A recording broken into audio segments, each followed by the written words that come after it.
All right, welcome into the latest episode of Floor's Yours on the 5 Reasons Sports Network, an extension of the 5 on the Floor podcast. You can also hear us every single day. That's Monday through Friday on Dash Radio. That's the Nothing But Net channel. So all you've got to do is download the Dash Radio app. It is free, and after you do that, then go to search for Nothing But Net. You'll find us every day from 10 to 11 a.m. and also on the East Coast, and from 7 to 8 a.m. Pacific. Also, check out all of our great sponsors. That includes Biscayne Bay Brewing, and includes YouBreakWheelFix.com, LouisPeters.com if you need help with insurance, BankruptcyIsGoodForYou.com if you have problems in the financial area, which a lot of people do right now, and all of our other great sponsors, including Dr. Jonathan Chung at ChiropracticKeystone.com if you're having back trouble. So we've got a solution for just about every problem. We also got a solution if you're having problems with paywalls on South Florida sports websites, because we don't have any. So go to 5reasonsports.com. Got a little bit of a different crew tonight, including one of the guys who's posting the constant content on 5reasonsports.com. That's Brady Hawk. You can find him at, what is the handle again? I always confuse it. Miami Hawk. Yeah, 607. 607. Is that a birthday? Is that the significance of that? Yeah, it's June 7th. So. All right, so we know what to get to next year. All right, and then we've also got Adam Borre. He is behind the Clutch account, which is now affiliated with 5 Reasons Sports. You can find him at Clutch. I always screw this one up. Clutch NBA. That's Clutch with a C, not the Clutch that runs LeBron's agency. Clutch with a C. Clutch NBA at 5.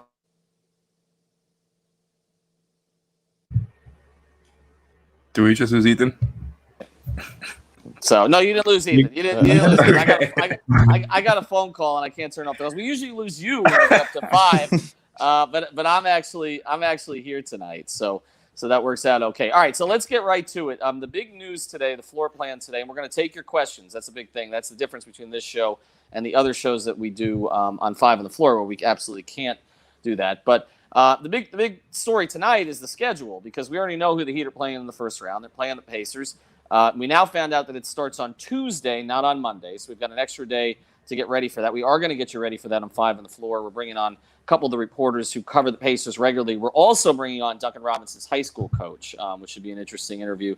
Coached him at Exeter when nobody thought he would become this. But the schedule comes out, and I will say for Heat fans, it kind of sucks. No game Monday, a lot of afternoon games. They've only set the first 4, obviously, but they got, what is it? Let's go through it. Tuesday at 4, correct? Thursday at 1, Saturday at 1:30, and Monday at 6:30. So I think the third was 3:30, I think. 3:30, that's right. So we got 3 afternoon games. One's on the weekend. And we've got, on Monday, we've got the only game that's actually close to at night. So a lot of Heat fans are going to miss some of these games. I know if you actually work, if you've been able to keep a job during COVID, it's challenging. But we will be here for you. But, I mean, it doesn't seem like there's a lot of respect for this particular series. That's kind of what I gathered out of it, Alex? Oh, yeah. I mean, first of all, the Pacers are used to this. Indiana's looking at this and they're like, oh, yeah, we're the NBA TV series again. This is just what happens when we go to the playoffs. And, yeah, I think that's what's going to happen. I think it would have been more high profile if it was Heat Sixers. I think people kind of expected it to just kind of fall into place. Didn't work out that way. I think this is going to be the NBA TV series out. Well, actually, I don't know, because the 7th and 8th seeds in the East are so bad that I don't know. The Heat Pacers series might just end up on TV just because it'll probably be more competitive than those. And then you got out west, probably like Nuggets Jazz. Maybe that's the one that's not as high profile as the other matchups. I think those are going to be the main NBA TV ones. Well, I think when you look at it, Adam, I mean, we talk about it series like in terms of attractiveness. So Lakers Portland is the one that going to get a lot of attention, especially the way Lillard's playing. Houston OKC, because obviously you've got Chris Paul, you've got Russ, you've got James playing against former teams. That's certainly, thank you, Benjamin says. Surprised they didn't put this series on True TV. It's on the new Peacock channel. Try to find that. But basically, when you look at the series in the East, I mean, to me, the least the 2 series between the 1 and 8 and 2 and 7 are not attractive series at all. Like Raptors Nets is an NBA TV series, and certainly Magic Bucks is an NBA TV series. I mean, you can see Giannis, but against what? And then Boston Philly, which was the one we were all excited about, has lost all of its luster. If you don't have, I mean, most of its luster. If you don't have Simmons, you have Embiid. I don't know. I mean, which one are you guys, Brady? Which one are you looking forward to other than the Heat series? You pick one. I'd probably still have to stick with the Boston Philly one. Just those other two series, I don't think are going to be too competitive. Mm-hmm. You know, you look at obviously Brooklyn. Most guys didn't even come to the bubble with them, and the Magic are just not on even close to the level of the Milwaukee. I think Philly, it could be a little interesting just to watch Embiid go against the one spot on the Boston team that they lack, which is a big man, like a scoring big man. So I think it'd be kind of interesting to see them too. But then, and there's also some reports about Kemba, some injury things coming up. So it could be a little interesting, but I don't think it'll be anything near it. Because I think that the Miami, talking about the putting it on a series on TV, I think the 4-5 matchup is always going to be more intriguing than a 1-8 or 2-7, just because it's going to be way more competitive. Well, I thought the Jimmy T.J. Warren thing would at least attract a little bit of attention, but I feel like Jimmy ended that. So that's I feel like if TJ had gotten off on Jimmy in this last game, then there might be more interest in it. But it's hard. Is that the same thing that happened in 2012 with Heat Knicks, where was Heat Knicks the same year as Insanity, or was that the year prior? No, it wasn't it? I think it was. I think it was. I think it was, and then everybody in that Knicks series blew out their knee. Right? I mean, everybody got hurt, but you had the fire extinguisher. But everybody else, Shumpert blew out his knee, Barron blew out his knee. Everybody blew out their knee in that series. I mean, look, we've known I think if it had been Heat Sixers with both teams healthy, then that would have been the most attractive series in the Eastern Conference. But we didn't get it. You don't really have a healthy Sixers team, and so it becomes Heat Pacers. It becomes diminished in national TV eyes. I will be curious to see what the ratings are for it. I'm curious in general how the playoffs play, because so much of what we remember about the playoffs is what players have done in visiting arenas. You know, Joakim Noah comes in and a fan gives him the finger like that. And none of that stuff's going to happen this time. It's going to be kind of antiseptic and all the rest of that. And it's almost like we need these kind of manufactured controversies like Lillard versus George, or, Jimmy versus Chris Paul, to create any intensity, because I think it's going to be a struggle in that way. All right, so let's get to this series real quick, and then I want to get sort of around the NBA. We've talked a lot about some of the matchups, and we're going to talk more about them. But let me throw this at Brady and at Adam, because we talked about this on our show yesterday, and you guys were not on that. Give me a scenario where the Heat lose this series. I think the biggest one would just be Jimmy Butler or Bam Adebayo getting hurt. I just think it has to do with injury most of the time. I don't think there's any other way. Of maybe a shooting slump, but I don't even think that could stop this in any way against this series. But probably an injury would probably be the only way I would say of a star player. Is there a basketball way that this happens, Adam? I think if there's a combination of the talent that we know Victor Oladipo has, and if MVP Warren shows up, I think this could be a 7-game series. But I don't know if Duncan's firing, if Jimmy's playing well, if Bam's playing to the standard that he's been all season, I think it should be Heat in 5 or 6. I don't know. It's tough.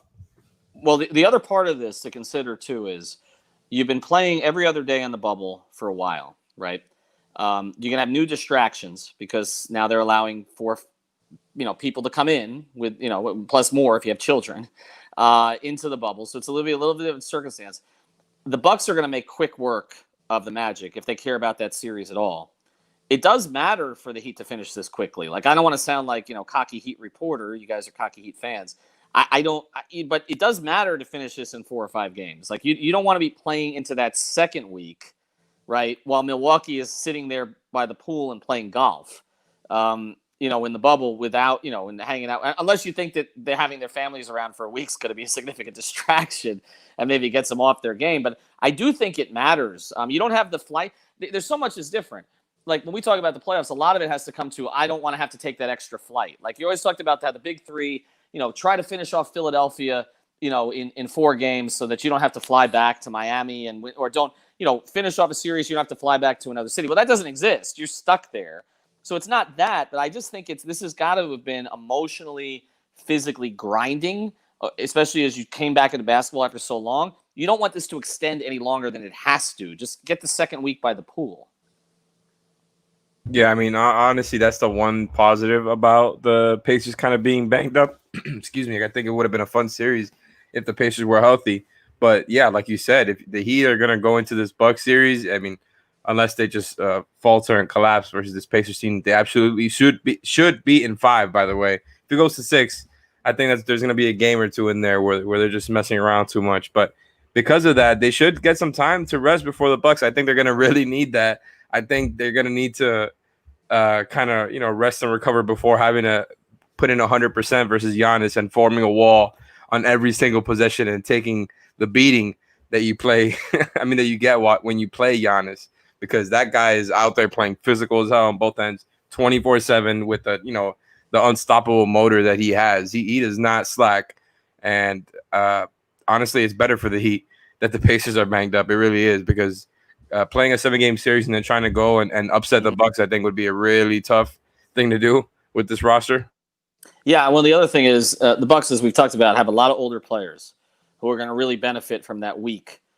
Get Kyle Korver a week, get Brook Lopez, Robin Lopez, George Hill, get them a week to kind of chill while Miami's still pushing through it, and that would be a real benefit to them. So and I also think, just from a confidence standpoint, if the Heat can finish the Pacers quickly, they're going to feel like they're flying. I want to get to this. I've talked to a bunch of people around Heat players over the past few days, and I can tell you that like, they're not shaken at all by anything negative that happened in the bubble with the Heat. Like the 4 losses, which they kind of wanted to lose that one last night for some some reasons with the draft and other things like that.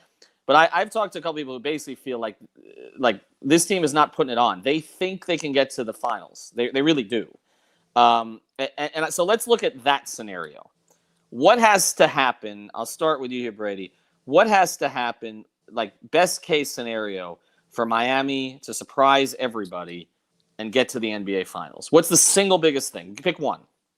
I think the single biggest thing is Bam kind of stepping up on offense. I think just him, the way he's been playing lately, he's played well, but I think on offense he's going to need to step up scoring the ball. I think if we could look to him, if Miami could look to him as a primary scorer. It's okay. You can still do we, Brady. I'm all right. I'm the one who can't do we. It's fine. Okay. I think if you look at Tim as a primary scorer in a series, I think he could be a big change for a team, a big swing.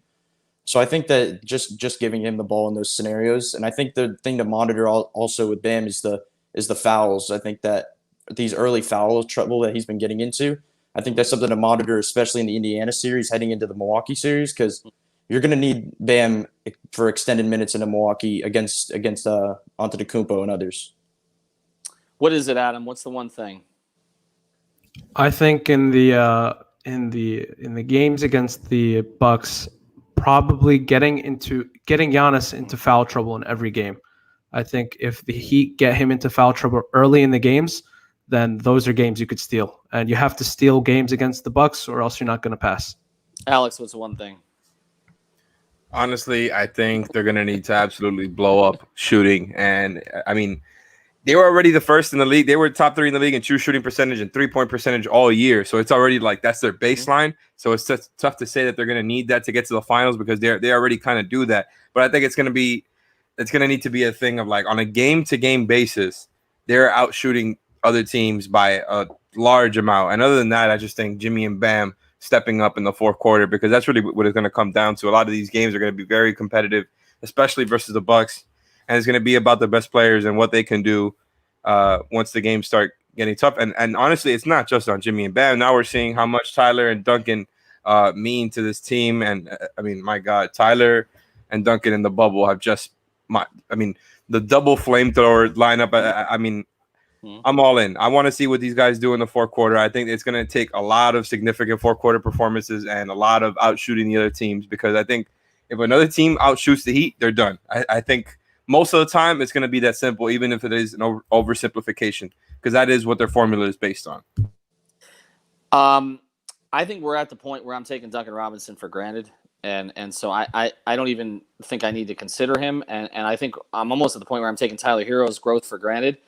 The two things we have not seen are really about their two best players. And that's the thing. In a playoff situation, particularly when we've now narrowed it to 16, you're going to narrow it to 8 strong teams, okay? and maybe healthy teams. It comes down to your best players. It comes down to your best two-way players in the playoffs, your takeover players. And you don't have to take over the game with scoring, but you've got to take over the game. And so to me, it's Bam, but it's really Jimmy. Because I think we're still in this place where it's like he's doing so many other things and he's such an impact on the game that we're almost taking him for his word, like his quote. If I win a championship, nobody's going to be talking about my shooting. But they're not winning a championship or getting close to it if he doesn't improve his shooting. And so I feel like that's the one variable here because we're expecting Bam to become uber aggressive overnight. I don't know that that's going to happen. But Jimmy Butler has been a good mid-range shooter over the course of his career. He has been. The numbers say that, okay? Maybe not a great three-point shooter, but he's been a very effective mid-range shooter, very effective out of the mid-post. If that comes back in any significant way, the way it was with Philadelphia last year in the playoffs, this team's ceiling gets so much greater, okay? And it doesn't mean Jimmy has to get 30 every night, but you want the potential that Jimmy can get 30. And I don't feel like we've been there in a while unless he's shooting 15 for 17 from the line. So if that's, everyone I've talked to around Jimmy has kept saying to me, wait till the playoffs, wait till the playoffs, wait till the playoffs. Wait till he can hone in on one team, okay, and then hone in on another team. And now he's honing in on a team he doesn't like, an opponent he doesn't like, okay, in terms of a single. And then if he gets past that, it's Milwaukee. And Jimmy loves the challenge of knocking off, sort of the big dog. And I just, to me, it's him. Like, I'm taking Duncan and Tyler for granted. I kind of know what you're going to get from their bench. I know what you're going to get from Goran. But if Jimmy can do that, then it's another role. And this question comes in, you see Bam taking threes with any regularity. I don't think now. I think that's an off-season project. We'll get with Chris Bosh a little bit more and work on that. I think he can take that 12 to 15-foot jumper, but I don't think that's going to happen. But I do think with Jimmy, it can happen because it's happened. We've seen it. It happened just Honestly, last year. I'm a little bit worried, man. I gotta say, I do trust Jimmy in general and his decision making. I think more when we see these, Jimmy's gonna dribble, and try to make a play. It looks a lot like the things that we would complain about in 2015 when Dwayne Wade would kind of just shut down and the whole offense and just go for the mid-range shot. I feel like Jimmy has some of that to him, and he kind of does that when things stall. I'm a little bit worried because I don't want to see that. I think what makes this Heat team very good is just how natural that motion offense comes to them. And I think it's something where it's like they don't necessarily have to run certain actions to get it going, whereas like a lot of players will say, yeah, you can run actions all game, but what happens when the game slows down? At the end of the day, this is something that they've done so naturally. When you watch them play, it's like muscle memory. They're always going to the same spots. I kind of want to see that continue. I don't want to see any of that. So I think Duncan Robinson and Tyler Hero, I'm not really worried about them even stalling it to begin with because they're so good at just moving around the court. If you see them in the closing lineup, and I want to see Bam more involved. I think even more than Jimmy, I want to see Bam do more things and really leverage the dominance that he could have if there was more of a threat for him to score. You know what I'm saying? And I think they just kind of turn him into a little bit more of a scoring threat where teams are not sure if he's going to pass or go for the, dunk, whether it's in a dribble handoff or not. I think if it was a little bit more of a scoring threat, it would make the Heat a little bit tougher to guard, whereas like a lot of times Bam gets the ball and he's going to pass it. And at the end of the day, you want these sets to happen, right? They're extremely successful, but having the counters, I think, is really important for this team. I think. Go ahead, Brady. I think the biggest thing with Butler, as you guys were talking about that, I think it's just stepping up at an end of a game. I think that we've seen a bunch of times him kind of just earlier, a couple games ago, he did that pass to Goran on that cut that I wasn't going to be successful even if he probably caught that. I just think that Jimmy, being the best player on this team, needs to step up at the end of a game and take those shots, even if sometimes we would say earlier in the season there was shots that you didn't really like him take at the end of the game, but he needs to be taking those shots when you're the best player on the floor. I'm with you, but I think, Adam, to Alex's point, I don't think it's an either or. Like, I understand what you're saying about you don't want to disrupt flow of offense and really, what makes them so good offensively has mostly been the motion and the way that, the dribble handoffs and the way that Duncan and Tyler move off the ball and all of that's been unlocked. But I don't feel like Jimmy's usage would go up that much anyway because it's just not who he is. I just want him to be more efficient with the usage he has. Like, I'm not saying that he has to take 20 field goal attempts. You know what I'm saying? I just think if he made 2 mid-range jumpers in the first quarter, okay, like it's just how much that opens up for him and for everybody else. And it's there. It's not like he's incapable. I mean, we're not talking about Ben Simmons here. You know, we're talking about a guy who they trusted to shoot more than they trusted Ben Simmons to shoot last year. Can't they have both? Because I just feel if they have both, there's no team in the league that has the depth of scoring options that this team has. I just don't think there is one. I mean, you can talk about the Clippers, you can talk about the way Houston scores, you can talk about Toronto, but I think Miami you have elite shooting, 2 guys who can get to the line consistently, a dribble handoff game with a creative coach. I just think the Jimmy thing is the last piece to this. Well, is that going to end up coming down to whether he takes a jumper when the bigs drop? Because it looks like to me, that's what it really comes down to. Because, like, let's say they end up going past the Pacers. And I don't want to keep looking past the Pacers like it's a done deal, even though I keep hammering Heat in 5. This series still needs to happen. The Heat still need to go out there and actually win and play up to expectations. But in the Heat Bucks series, where Giannis and Brook Lopez, 2 Defensive Player of the Year candidates, and Giannis is the likely winner, by the way, it's going to be really tough for Jimmy to get a lot of scoring at the rim. And I think a lot of it is going to come down to, well, Giannis and Brook Lopez are going to drop every single time. Are you going to take the shot? And it's going to, I mean, a lot of times he might not even get a very good look because they've got Middleton and Wesley Matthews and Bledsoe out there hounding on the perimeter. I think it's going to be very tough for him to kind of be an alpha scorer. And again, if he tries to force the issue, and he hasn't at all this season, so I'm not saying that like it's happened before. I think if he tries to force the issue, it could get ugly. Whereas, like, if they kind of stick to what works, I think that's what's going to really carry them because, again, their offense is their biggest strength. How many until we see it flip-flop, I'm going to keep saying their offense is the biggest strength. Well, it is, but Alex, how many games this year did you come out of? I know it's a long time ago, obviously, but how many games did you come out of and say Jimmy shot them out of this game? Like Jimmy just shot. Maybe I remember a couple of games where I was like, okay, but even in those games, like he got to the line. And there is that strange stat, and that came in here from a couple of people who are watching, that they've won more games when Jimmy had fewer field goals, which was one of the strangest stats of the season. I guess, Adam, that's my thing here is I feel like we're trying to find, if this team's going to win something that people don't expect them to win, there's got to be something that happens that hasn't happened yet. So we've already seen the Duncan Robinson thing. We've already seen the Tyler Hero thing, right? We've seen at varying stages, DJJ be this kind of flash that gives them, 5 minutes that sort of change the game, either offensively above the rim or defensively. But the one thing we just haven't seen that. I mean, I go back to the Phoenix game in the regular season, but there's only a handful of games that Jimmy just shot the lights out. It just hasn't happened. I mean, the thing about Jimmy, when you say that he shot them out of the game, it's really, there's no game that he really shot the ball a lot. And it's really in the fourth quarter when you can remember the shots that he's missed that he probably should have made, that you come out of the game thinking, oh, Jimmy's the reason why we lost this game. But aside from the motion that they run, and honestly, it's a perfect thing to run in the regular season. It's going to get you a lot of wins. It's going to, with the shooters that they have, they've been thriving off of it, but they've also been surviving off of it. And I think if Jimmy has just that extra oomph that they need, and Bam too. Bam needs to have that extra oomph that only superstar players have.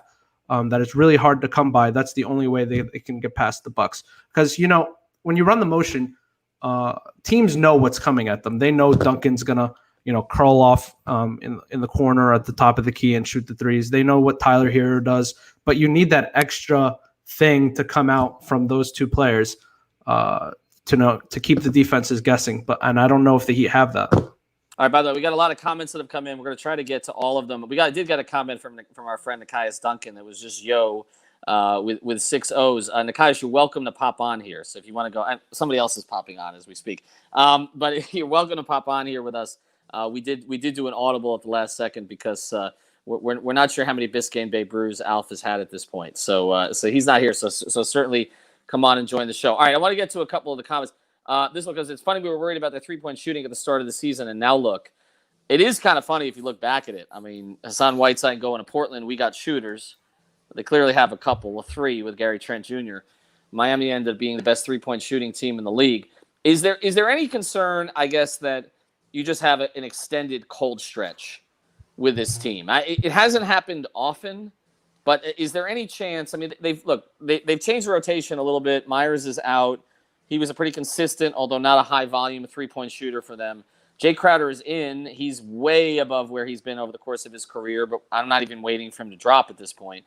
But is there any concern with the depth of shooting that they have that maybe they just have a bad week? I mean, that could be the thing that bounces them out of the bubble. I could see them having like a bad game or something, or a bad series or something if they blanket Duncan Robinson like they have been, like a team like Toronto. I feel like that's the only way. I think that if they take Duncan out of the picture, there's a chance that they could go cold. I think that Jay Crowder has been one of their most consistent players on the team, but I also think that I don't think he's going to be the spark that Duncan Robinson is in a series that's going to change the offense the way he does. Yeah, I don't think there's any real way for them to go on a huge slump other than Duncan Robinson getting completely denied out of a game like what happened with the Raptors. And I don't even think that's something that's going to keep happening multiple times in the series. Like, you could tell he really took it personal the way that he got denied out of that game. I mean, at least from what he said on the Zoom call on the media availability, he really was upset about what happened. He was upset at himself for not shooting more. And I think I believe in his confidence at this point, right? Where it's like in the beginning of the season, he was just getting new. He was still new as a starter. And I think at this point, he has so much confidence, and you can see it. He's out there talking crap to guys on the floor all the time. I trust Duncan so much, man. Maybe he has one bad game. I just don't see a serious slump coming from him and a slump where he gets denied. I feel like it's just too much of a difficult task. And if they're denying him that hard, it's going to be good for the rest of the Heat players as far as Jimmy and Bam and others who thrive at the rim, because they're going to get a bunch of cuts to the rim. And, Crowder is going to get plenty of those cuts too. But, yeah, I trust Duncan. Speaking of trust, this question came in, and I do want to get to more of the questions that are coming in. End of the game, you need to get one bucket. Who do you trust more, Goran or Jimmy? I think if you're asking, I think Spo trusts Goran at the moment. If you're taking a jump shot, I think it matters about if you're saying taking a three, or if you're saying go get a bucket. If it's tie game, I think you're giving the ball to Jimmy to go attack the basket. But I think if you have to get a last second jump shot or something in, I think you're going to Goran or even Hero. I think that they could look to Hero in a lot of instances the way he has this season. I think he has the ability to shot create, which is the main thing when taking a last shot, is just giving the ball to a shot creator that can get a good shot off at a end of a game. This comes in. Somebody says they hope they didn't miss the Jimmy jump shot talk. We did talk about it for 10 minutes, but the great thing about these streams is it'll be on YouTube forever. Okay, so no matter what, so you can check it out and just scroll back in there. Adam, who do you trust more, Goran or Jimmy at the end, or someone else? If it's a three, then Spo's gonna just run a set to get Duncan or Hero open. But if you're telling your superstar to go get the win, go to the free throw line, do something, you always have to give it to your superstar, and that's Jimmy. I don't trust anyone else. Alex, you trust. I mean, ball comes out. Let's throw it this way. Let's take away the quote unquote stars. You've got one shot at the end. You need a three. Jimmy gets doubled, gets in the lane, gets caught up in the air. Bam. You need whatever. a three? Why is Jimmy getting doubled? No. That's a good point. That's a good. Okay. Maybe they make a mistake. All right, you got me. That's possible. All right, but that's an easy shot for Duncan. He's getting doubled. Well, maybe they're worried about the N one. But then you don't really want to double them anyway. All right, but let's say the ball comes out and you need a three, and these are the players that you've got out on the perimeter there, either Jay Crowder or Andre Iguodala, or even let's say Kelly's having a big game, Kelly Olynyk, okay, or Goran Dragic. I'm going to take Goran out. That's unfair. The other three guys. I'm not going to put DJJ in because I think that's unfair to DJJ. So let's go. Jay, Kelly, Andre. Who do you trust? End of a game. You need a three. Jay. I think Jay gets it off pretty quickly. I mean, Kelly's the best shooter of the three, but Kelly's kind of slow. Whereas I think he has to be set in a position. Whereas in a last. I feel like in a set to win a game or tie a game, whatever the situation, there's going to be a lot of screening and running around. So Kelly might not get a nice, comfortable look. Whereas Jay is always doing that. Jay is always running around and screening and then popping open and just kind of shooting quick trigger. So I think it'll be muscle memory for him. I think Kelly will get a shot off that ends up being short because he didn't quite have the legs for it. Andre's done this 100 times too, though. Yeah, but only Right? from the corner, I'll trust him. He's done it a lot. I mean, that thing leaves his hands. I don't know where it's going sometimes. I know, but he did it a lot when he was playing with Curry and Clay. Like, he did it a lot, right? I mean, Adam, you're shaking your head here. People who are listening to this on the pod feed or on Dash Radio, you go with Andre? I'm going Iggy. I can't tell you how many times I've rooted for the Cavs. I rooted for the Cavs during those Warriors games, and how many times I've hated Iggy shooting those last-minute threes to go up by 1 or to go up by 2 every single game. So I'm trusting Iggy with those shots. Brady, who do you want? Those three. I think you got to go with Crowder. I just think the way he's been shooting right now, I think the second option would even be Kelly, just in my option, because I think that the way that he's been shooting, if he's having a hot game, I think you might go Kelly like on a bit like of a off ball pick or something. I think you might go to Kelly, but I think the number one option would be out of those three would be Jay Crowder. Just with, I think he's the one that would be able to shot create out of any of those three, and the end was probably the most consistent. All right, so let's throw this. I'm having fun with this. We'll get to more of this. Jay is 60% from 3 inside the bubble. Absolutely, Tony. I'm sure that won't go down. Well, I mean, at this point, I mean, there's no gravity. I mean, it's just hanging up there. I mean, one of his missed threes the other night was we're playing a tricky game here, Ethan. We're playing a real tricky game here, saying that it's never coming. I got one more. You got a 3. Remember Joe Johnson? Well, I remember Joe Johnson. I remember Gerald Green. I remember a lot of these. The second round is very far away, man. I get it. All right, but let's get to this one. This is another fun one. You got a 3 at the end of the game. You got Hero or you got Goran. Who do you want? I'm going Hero. We talked about this so many times at this point, but that moment when he hit that step back 3 after the steal versus the Sixers, and me and Alf were unofficially cheering in a press row away from the rest of the press row because we had to be, we're the little kids in the group. I'm never going to forget that. That was an amazing moment. And I mean, Hero, he does it, man. Isn't that what he said? He said, I do this or something like that after he made that shot. That's what he does. I feel like he's going to take that shot, and he's in his athletic prime enough where I trust him to like kind of go multiple directions. Whereas like Goran, if he's not driving to his left, I don't know what he's doing. Maybe he's going to hit you with a step back. But are you getting that type of separation in a late game moment? I don't know. I think Hero might be able to get that separation though. So I'm going to trust Tyler here. Adam or Brady? I think when you're picking between the two, I think that I'd go with Goran for the first 47 minutes. But I think that last minute you have to go to Hero. I think Goran's going to hit the 3 more times than Tyler would throughout a game. But I think just so Tyler's shown, like he said during this year, I just think at a late game situation, a clutch moment, he's proved time and time again just in 1 year that he can do it. And I don't think that he'll be fazed by any of that. And I think that you go to Tyler in that situation. Adam? Ethan, if you had to poll this question, I'm pretty sure it would be 100-0. I think it's Hero. You think it's got to be? Adam, I think so. About that, we can do that tonight. I'm not sure. There's. I mean, I understand. Look, we're going with this recency bias here. Obviously, that Tyler's had a great run, and Goran, at times during his Heat career has struggled late in games or not been on the floor late in games. But he's also had some moments. I mean, he's had some moments where he's kept him in games. He's been great in the bubble. I know our friend Dos Minutos is trying to figure out my whole theory about why Goran would be great in the bubble because it's was it him or somebody else? It was one of the guys on Twitter who was trying to figure out. It was him. It was him. My whole theory about how Goran would be good in the bubble because of European basketball. And I don't really know why I came up with that theory. I don't know. Very creative. But it seems right. It seems right. And he's been really, really good in this circumstance.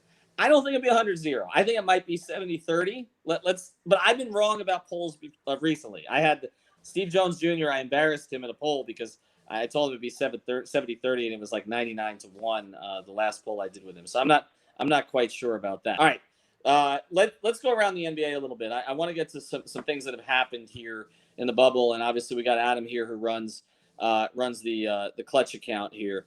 Who has been the best player in the bubble? Is it Dame? Is he the MVP of the bubble? Yeah, by far, no question. I think the value that he adds to his team is far greater than who I would pick, runner up, which is Devin Booker. I just think that he carries more of a load than Devin Booker has to on a nightly basis. And so when you will your team from I don't know, 4 spots back or something like that into the playoffs. You have no question. And not only that, but you make, the case that they might struggle against, or the Lakers might struggle against the Blazers just because of Dame. I don't think that's going to be the case, but people are starting to question whether or not the Lakers, can go through easily or not. So I think you got to give credit to Dame, and that's all on him. Adam, he is their worst possible matchup to me. Like, if you were to pick one player that's just a bad matchup for the Lakers, it's him. Can you make a case for anybody else, Brady? I mean, it was TJ for a minute, and Jimmy kind of ended that. I think the only one would probably be Devin Booker. Just saying 8-0 in the bubble is just a case in itself for willing that team to that point. I think he's had a very great scoring run during this time. He's for him being that young as well, being able to lead that team is another thing.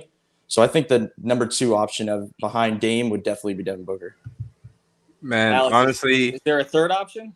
Oh yeah, Luka? and it's a familiar name, and his name is Carmelo Anthony, baby. That guy, if it wasn't for him, Dame and his 50, 60-point outings wouldn't mean anything, because CJ McCollum is out here playing with a slightly fractured back, apparently. And if he dropped 50 and 61 in back-to-back games, right? Dame, didn't Melo go off in both of those games and hit clutch shots in both of those games? He went 10 of 17 last game, man. People were saying this guy was done. I mean, do you guys remember how he looked in Houston and OKC? I mean, it's this guy, like, the Melo thing to me has been one of the best stories in the bubble, and he's hitting shot after shot, keeping the Blazers. And now the one angle that we haven't really heard about much is that Melo and LeBron could maybe play each other finally in the playoffs. Mm-hmm. No, I know. Maybe these aren't the circumstances that people thought they would be the case in the pandemic while Melo was out of the league for a year. Yeah, I know. I'm laughing at that, but I'm also laughing because my daughter has decided to put a basketball in front of my face. It's a good contribution. More valuable than anything I've said, for sure.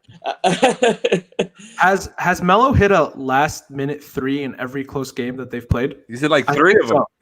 Yeah. In every single game. Yeah. It's wild. Pretty much. All right, so let's get to the biggest disappointment in the bubble. Who has been not team, but who's the player that's been the biggest disappointment? Oh man, I thought you were gonna say team. I already had it ready to go. Bron?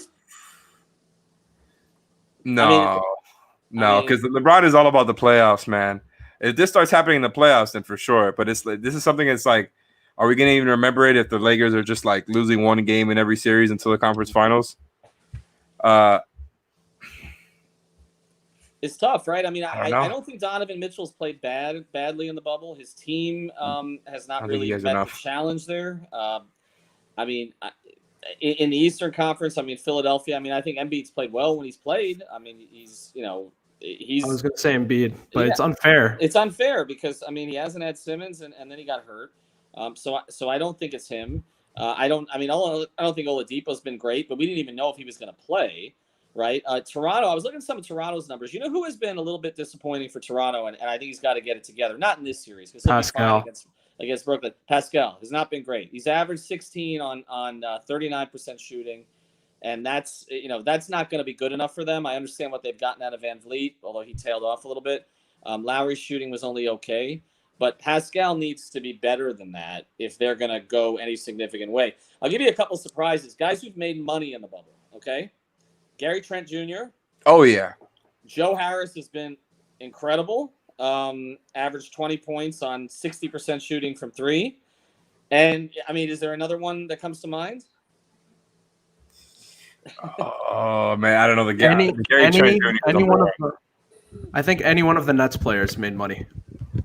Yeah, I think Karis LeVert has been very good for them, I think. I think that he could earn some money for them especially. I think for him to step up the way he did without those other guys there and become the primary player on that team and win some games, I think that could very well happen.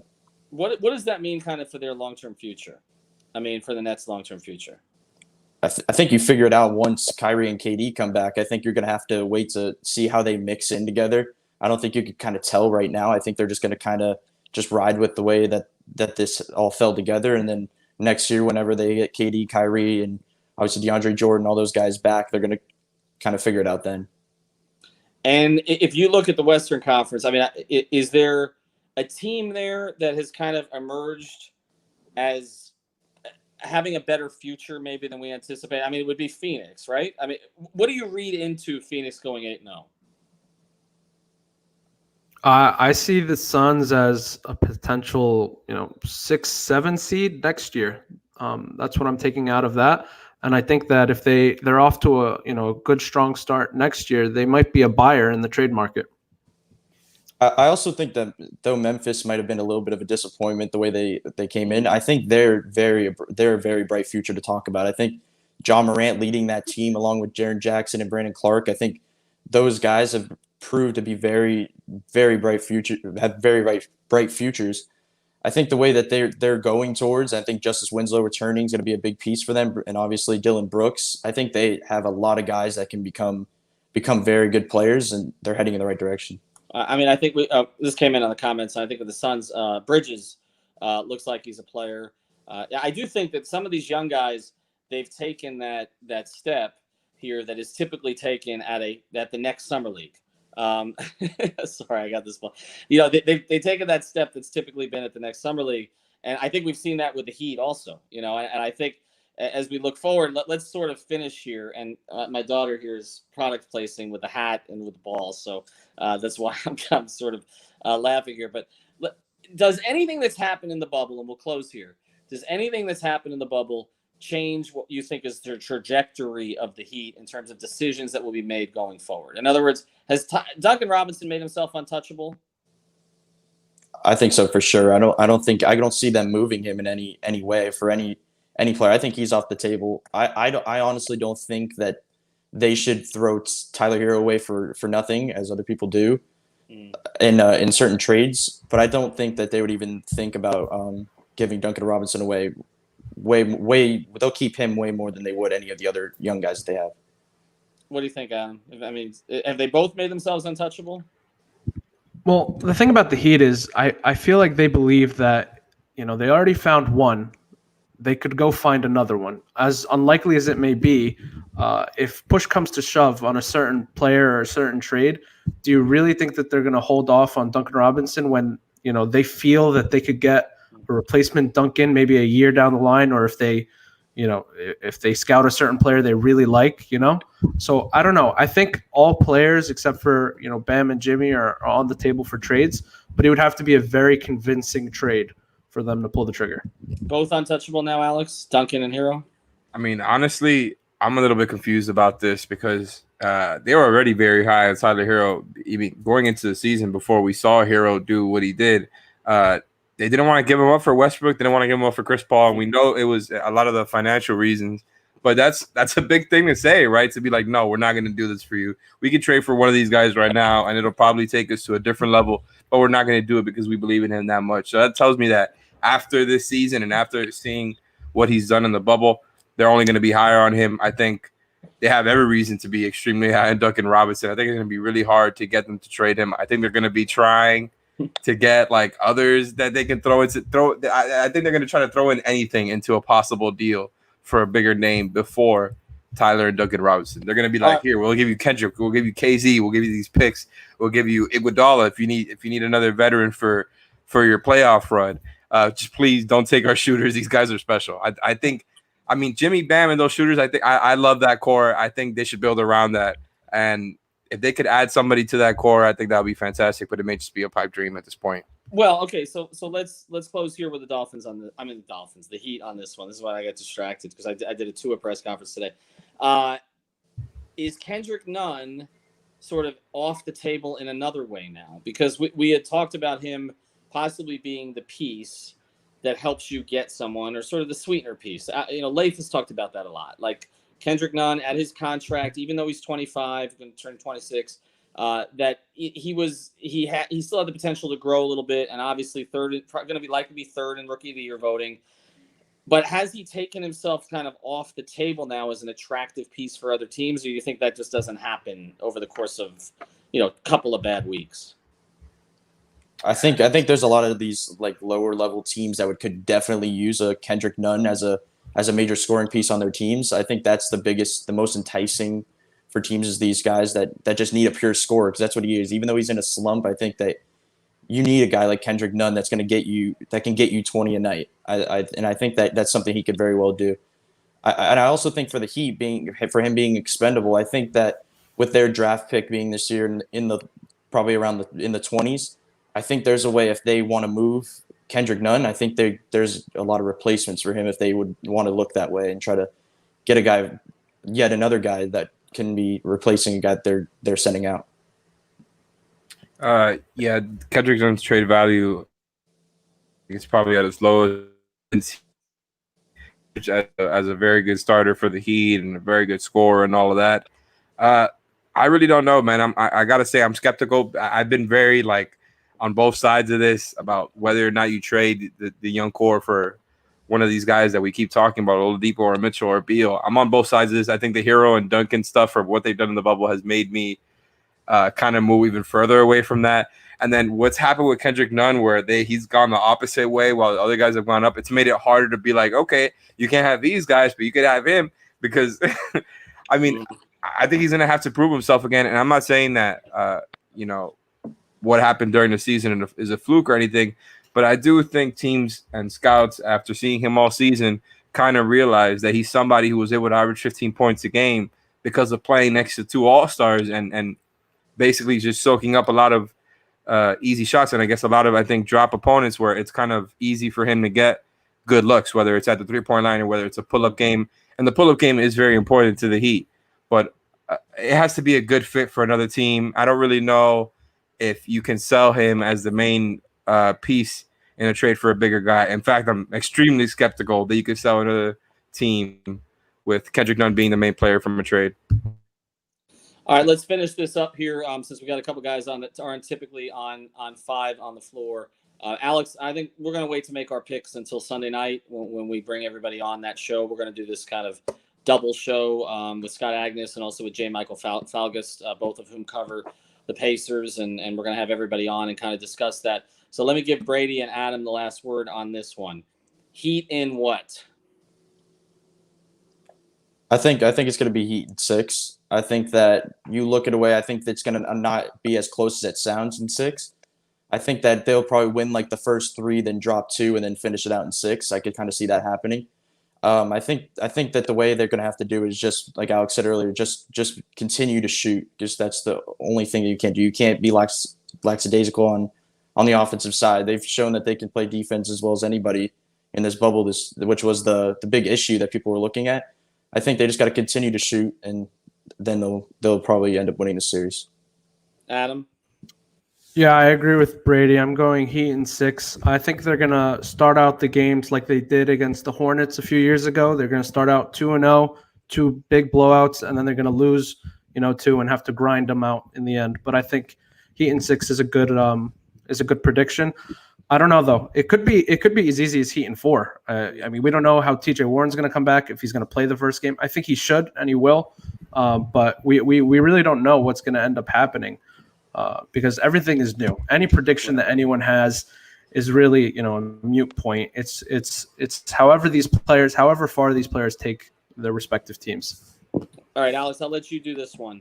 What is the most likely upset of the 8 series in the first round? You had to pick one upset. What would it be? An upset, huh? Give me one. Because it looks like chalk in the East. But Adam's right. I mean, this is sort of a different circumstance. I mean, it's honestly really hard to pick an upset because of these seeds. But the one that comes to my head is the 3-6 in the West, the Jazz and the Nuggets. And I might still pick the Nuggets in that series, but I think that's going to be a very competitive series. Like the Jazz have Mike Conley now, and he wasn't great all season. I think he looked better as of late. He's not the all-star caliber player he was in Memphis. Still a very good player. I think he's going to need to step up if they want to beat the Nuggets.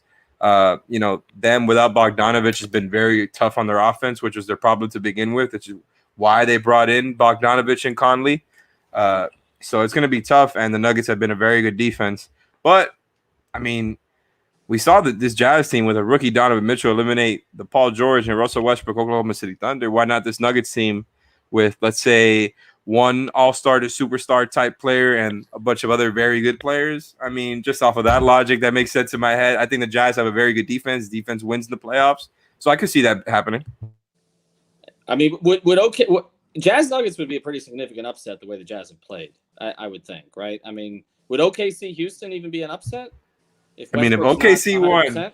oh man, if OKC were to eliminate Houston, that would be huge. That's like a killer blow to the Rockets. That would be devastating for them. But is Russ going to be 100%? And we don't know, right? So I mean, no, he's missing the beginning of the series. That's what they said in game or two. So I think though that I personally think that the Clippers are going to go to the finals, but I definitely would not be surprised just with these circumstances if Dallas was to upset LA. I wanted to say it, but I couldn't do it.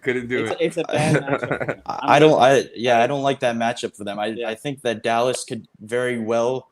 I think they could win that series easily if the Clippers have a couple bad games early. I just don't think that's a great matchup for them, and I could very well see that happening. All right, I'll let Sasha, since Sasha's on my lap, I'll let you have the final word. Did the Heat beat the Pacers in the series? Yes or no? Okay, that doesn't look good. She's not making a great sign. She's not making a pick. All right, I was going to say Heat in 5, but maybe not now. All right, we'll be back. Look at that. You got your chance on the spotlight that didn't make a pick.